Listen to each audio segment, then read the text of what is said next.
Bismillahirrahmanirrahim. Assalamualaikum warahmatullahi wabarakatuh. Alhamdulillahirrabbilalamin. Wassalatu wassalamu ala isrofil anbiya'i wal mursalin wa ala alihi wa sahbihi ajmain. Amma ba'd. Pertama-tama, marilah kita panjatkan puji syukur kehadirat Allah Subhanahu wa taala karena limpahan rahmat, sehat dan rezeki, sehingga kita masih bisa melaksanakan ibadah di bulan suci Ramadan ini. Serangkaian semua ibadah di bulan suci Ramadan ini tanpa halangan suatu apapun. Serta sholawat dan salam tidak lupa selalu tercurahkan pada Nabi kita, Nabi Muhammad SAW, yang senantiasa selalu kita nantikan syafaatnya di yaumul akhir. Sahabat sehat Rumah Sakit Queen Latifah, izinkan saya hari ini menemani kegiatan di bulan suci ini. Kita akan belajar bersama hari ini, akan sedikit membahas tentang pola hidup sehat. Pola hidup sehat seperti apa yang harus kita terapkan? Rasulullah SAW telah menjadikan sosok yang seharusnya menjadi panutan kita dalam menghadapi atau menjalani hidup sehat. Karena dalam semasa beliau hidup, beliau hanya mengalami sakit sebanyak 2 kali, yaitu yang pertama saat diracun oleh seorang Yahudi, dan yang kedua adalah saat beliau akan wafat. Muhammad SAW merupakan teladan sepanjang masa. Perilaku beliau tak hanya patut dicontoh dari aspek ibadah, tetapi juga rutinitas sehari-hari. Sebagai contoh, Nabi Muhammad SAW tadi sudah saya sebutkan, beliau hanya sakit sebanyak 2 kali. Artinya, Nabi Muhammad SAW memiliki gaya hidup yang sehat, sehingga jarang sakit. Sekurang-kurangnya ada 4 pola hidup beliau yang patut kita tiru. Yang pertama yaitu perhatikan dari pola makan. Tak mungkin hidup sehat bila seseorang memiliki pola makan yang serampangan atau tidak sehat. Karena istilahnya adalah dapur kita adalah lambung kita.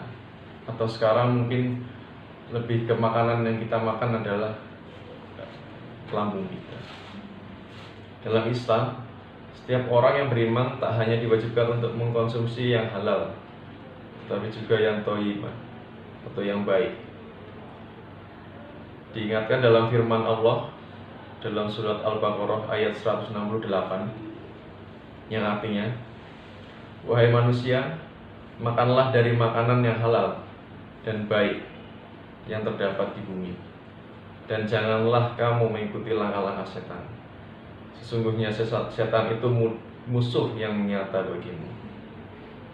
Mengutip dari tafsir Ibnu Katsir, yang dimaksud makanan halalan thayyibah adalah sajian yang menghasilkan kebaikan bagi jiwa dan raga. Makanan ini atau minuman itu yang tidak membahayakan fisik ataupun akal seseorang. Jadi makanan yang halal itu yang kita mendapatkannya secara halal dan mendapatkan manfaatnya di tubuh kita. Adapun keseharian Rasulullah SAW ialah mengonsumsi sarapan yang sehat. Biasanya beliau sarapan dengan segelas air yang dicampur dengan madu. Kita tahu sendiri dalam kajian-kajian ilmu dari barat maupun timur, madu mempunyai khasiat yang sangat baik untuk daya tahan tubuh kita. Lalu pada siang hari Rasulullah SAW biasanya memakan kurma ajwa sebanyak 7 butir. Karena kandungan kurma itu mengandung glukosa yang mudah terserap dalam tubuh, dan juga mengandung serat yang tinggi, mengandung kalium juga dan berguna untuk tulang dan gigi.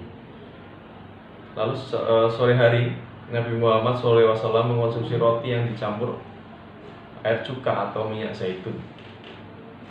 Khasiat minyak zaitun sendiri antara lain itu mencegah kanker dan menjaga tubuh kita. Beliau juga mengkonsumsi sayur.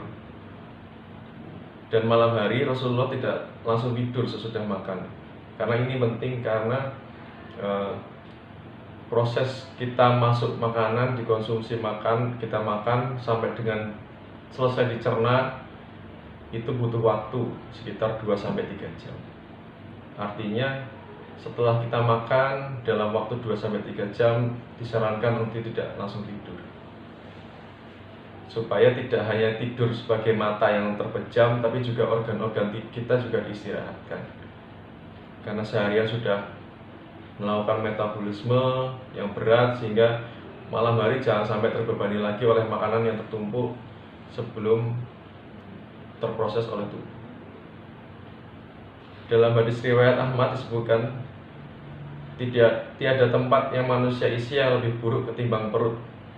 Cukuplah bagi anak Adam memakan beberapa suapan untuk menegakkan punggungnya.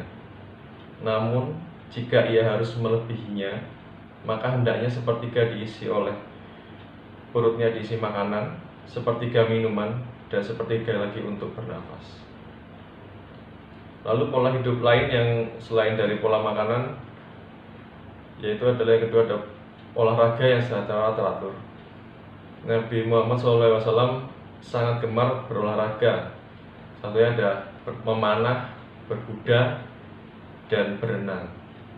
Namun beliau juga menyukai bela diri, yaitu bergulat. Dalam ceritanya beliau juga telah mahir beliau dalam cabang olahraga ini. Olahraga juga menjadi penting bila dikaitkan dengan kesiapan fisik. Apalagi saat ini kita memang sedang dikuras sekali fisiknya, terutama fisik raga dan jiwa dalam menghadapi sekarang yaitu pandemi corona. Fisik yang kuat insya Allah akan menjadi benteng kita untuk menghadapi segala macam penyakit, termasuk sekarang pandemi dari corona. Yang ketiga adalah menjaga pola tidur dan sholat malam. Tidur merupakan cara tubuh beristirahat setelah terus bekerja seharian. Nabi Muhammad SAW juga selalu menjaga pola tidurnya. Sederhananya, waktu seharian kita dibagi menjadi 3 bagian, yakni sepertiga untuk bekerja, sepertiga untuk beribadah, dan sepertiga lagi untuk istirahat. Tidur pun tidak berarti melalaikan diri dari sunnah atau kewajiban kita. Beliau biasanya melakukan sholat tahajud pada sepertiga malam terakhirnya.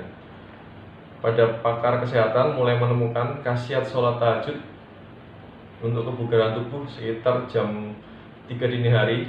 Udara segar, belum terkontaminasi oleh polusi, sehingga oksigen itu masih banyak di udara gitu. Kalau kita mengenal tokoh Albert Einstein, itu di tokoh timur di dunia barat, itu secara penelitian adalah tidak ada yang berbeda dengan komposisi atau berat dari otak Albert Einstein. Tapi kenapa kok bisa begitu cerdas? Ternyata adalah kandungan oksigen di dalam kepala itu lebih di atas rata-rata dari manusia pada umumnya. Artinya bangun pagi itu penting. Setelah sholat tahajud itu melakukan aktivitas, misalnya berolahraga kecil di luar rumah, itu kan meningkatkan asupan oksigen dalam kepala. Itu insya Allah seharian kita akan menjadi lebih bugar karena asupan oksigen di dalam kepala ada dan sirkulasi dalam tubuh juga lancar. Lalu yang keempat adalah rajin berpuasa. Nabi Muhammad SAW juga gemar berpuasa sunnah. Beliau sering melakukan puasa Senin Kamis. Selain itu beliau juga mengamalkan puasa Nabi Daud, yakni selang-seling, sehari puasa sehari tidak, gitu. Supaya zat-zat yang sudah tidak diperlukan lagi dalam tubuh seperti gula, kolesterol, trigliserid, garam dapat dibuang dengan optimal, sehingga tidak menimbulkan penyakit yang karena pola hidup seperti diabetes, hipertensi, dan lain-lain. Jadi seperti itu pola hidup yang diajarkan oleh Rasulullah. Selain itu kita juga harus menjaga kebersihan, karena saat ini memang kita dituntut untuk selalu bersih karena wabah corona ini. Selain pola hidup itu, kita harus tetap perbanyak untuk cuci tangan, menjaga kebersihan tangan, terus ada social distancing atau menjaga jarak atau menghindari kerumunan, dan ada physical distancing, yaitu mengurangi kontak seperti berjabat tangan atau saling cipika-cipiki gitu ya. Kalau ibu-ibu sekarang banyak kalau ketemu salaman cipika-cipiki, itu sekarang dikurangi atau dihindari. Lalu tetap harus menjaga pola makan seperti tadi yang dianjurkan Rasulullah, menjaga pola makan, nutrisi yang bergizi, kandungan-kandungan yang komplit untuk menjaga daya tahan tubuh kita. Sebelum saya tutup pertemuan kali ini, saya ingin mengajak saudara-saudara sekalian untuk selalu berdoa, doakan sesama kita yang sekarang sedang sakit, mau sakit karena sakit lain atau menghadapi corona. Kita terus mendoakan saudara-saudara kita supaya wabah ini cepat berlalu, dan juga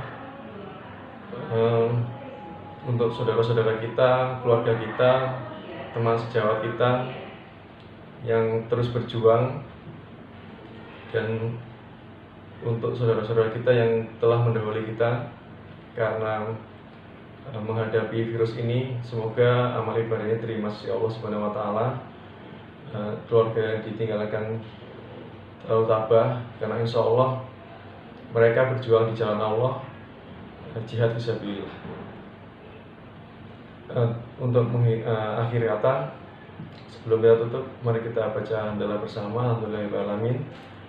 Maaf bila ada kesalahan dalam pengutaran saya tadi. Mohon maaf bila ada kesalahan. Terima kasih atas perhatiannya. Akhir kata, wabillahi taufiq wal hidayah. Wassalamualaikum warahmatullahi wabarakatuh.